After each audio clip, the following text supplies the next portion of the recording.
Amazing. Amazing how quickly things can spin out of control. Tom reflected on a chain of events that started only earlier that day, when Tom lost his job. Tom, we're going to have to let you go. Though not surprised, Tom took the news quite hard. Anger built up inside him throughout the evening.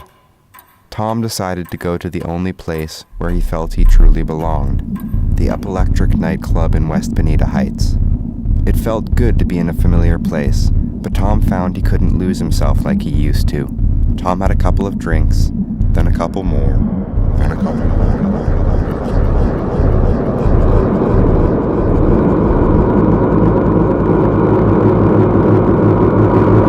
Tom found himself a hooker and checked into the Holiday Inn. He couldn't pay her. It didn't matter, though. He ejaculates pure mercury. She was unconscious before the end of round 2. Tom was just lucid enough to realize he'd committed murder. Tom withdrew his savings and took a cab to the Trump Taj Mahal Casino in Atlantic City. If he could win enough money, he would flee to Cuba. If not, he'd have nothing left to lose. His prospects grew dimmer at the poker table as he lost hand after hand to the players at his left and right.